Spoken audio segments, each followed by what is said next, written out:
Board ہے، اس کی board کی وجہ سے ہم کو آسانی ہے کہ بھائی یہ راستہ کاماریڈی کو جا رہا ہے، یہ فلاں جگہ جا رہا ہے. لیکن اگر آپ غور کیجئے کہ درمیان میں جو بورڈ آ رہے ہیں، جو مین اسٹون آ رہے ہیں، اگر ہر جگہ کورٹلا لکھا ہوا رہتا تو آدمی کنفیوز ہو جاتا کہ شاید یہ کورٹلا ہے، شاید یہ بیٹپلی ہے، شاید یہی جگتیال میں ہم پہنچ چکے ہیں. اس طرح آدمی کنفیوز ہو جاتا. ایسے ہی جو اسلام کا جو سیدھا راستہ ہے، اس راستے پر یہ جتنے گمراہ فرقے لوگ، گمراہ فرقے ہیں، فتنے ہیں، ان لوگوں نے اپنے اپنے راستے کو اسلام کا نام دے دیا ہے. ایک جگہ شکیل بن حنیف کے لوگ بیٹھے ہوئے ہیں، وہ بول رہے ہیں کہ یہ اسلام کا راستہ ہے. ایک جگہ قادیانیت کے لوگ بیٹھے ہوئے ہیں، وہ بول رہے ہیں کہ یہ اسلام کا راستہ ہے. اور ایک جگہ فیاض کے لوگ بیٹھے ہوئے ہیں اور وہ کہہ رہے ہیں کہ یہ اسلام کا راستہ ہے. یعنی سیدھے راستے کے اطراف میں کہیں فیاض کا راستہ ہے، کہیں شکیل کے راستہ ہے، کہیں قادیانیت کا راستہ ہے، کہیں غامدی کا راستہ ہے، کہیں گوہر شاہی کا راستہ ہے، اور تمام راستوں پر اسلام لکھا ہوا ہے.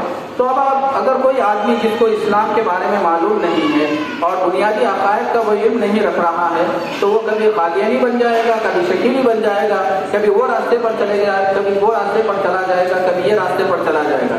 تو اس لیے ہم کو صراط مستقیم جو ہے، قرآن مجید میں ہم سورہ فاتحہ میں ہمیشہ ہر نماز میں یہ دعا کرتے ہیں کہ اللہم اہدنا الصراط المستقیم، اے اللہ ہم کو سیدھے راستے کی رہنمائی فرما.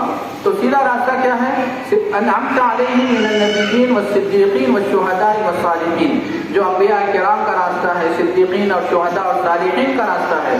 تو اس راستے پر ہم کو جانا ہے. تو آج مذہب کے عنوان سے، دین کے عنوان سے، اسلام کے عنوان سے کوئی کتنے ہی اچھی بات بیان کرے اور اس کے بولنے کا انداز، لب و لہجہ کتنا ہی خوبصورت کیوں نہ ہو، ہمارے پاس معیار اور کسوٹی کیا ہے؟ صراط مستقیم ہے.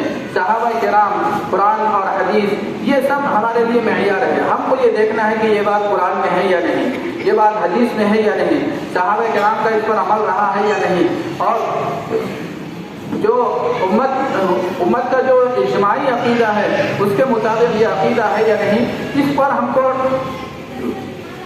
جانچنا چاہیے، جانچ پڑتال کرنا چاہیے، تب جا کر ہم گمراہی سے محفوظ رہ سکتے ہیں. تو بہرحال میرے بھائیوں، بزرگوں اور دوستوں، یہ ایمان کی اہمیت اور اس کی قدر و قیمت کے سلسلے میں یہ میں نے چند باتیں آپ حضرات کے سامنے رکھی. سب سے پہلے تو ہم کو ایمان کی قدر و قیمت کا احساس ہونا چاہیے. اس کے بعد ہم اس کی حفاظت کا جو انتظام ہے، نظم ہے، کہ بنیادی عقائد کا علم ہم حاصل کریں اور گمراہ فرقوں سے ہم ہوشیار اور چوکنا رہیں، یہ چیز ہم کو معلوم ہونا چاہیے. مجلس تحفظ ختم نبوت ٹرسٹ تلنگانہ آندھرا پردیش کے زیر اہتمام جو مسابقہ رکھا گیا آپ کے علاقے میں، اس کا مقصد بھی یہی ہے کہ ہماری جو طالبات ہے، ہمارے ائمہ اور معلمین جو ہے، ان کو عقائد کے بارے میں معلوم ہو، اور جو لوگ ان عقائد کے منکر ہیں، ان کے گمراہ اور خفیہ عقائد سے وہ واقف ہو سکے. جیسے آج کل ہمارے جو طالبات، چاہے وہ مدارس نسواں میں پڑھ رہے ہوں، چاہے عصری اداروں میں، اسکول اور کالجز میں پڑھ رہے ہوں، اگر ان کو یہ کہا جائے کہ ختم نبوت کا عقیدہ کیا ہے، ختم نبوت کا مطلب کیا ہے، آپ ذرا بتائیے، تو وہ نہیں بتا سکتے. اور اسی طرح قادیانی کافر ہے، کیوں کافر ہے، ان کے گمراہ عقائد کیا ہے، یہ ہمارے طالبات یا دوسرے حضرات نہیں بتا سکتے.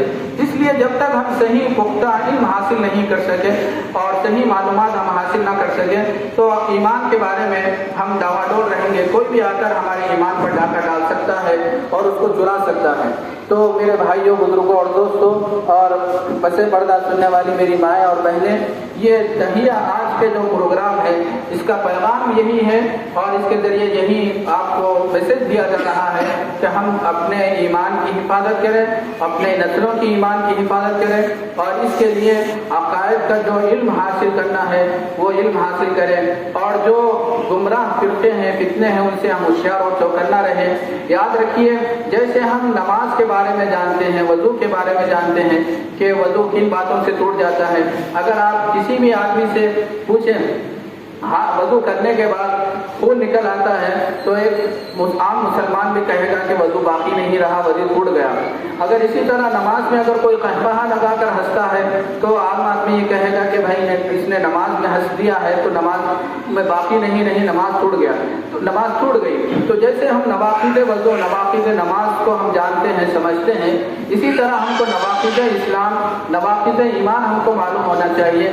کن باتوں کو ماننے سے آدمی اسلام سے خارج ہو جاتا ہے، ایمان پر باقی نہیں رہتا۔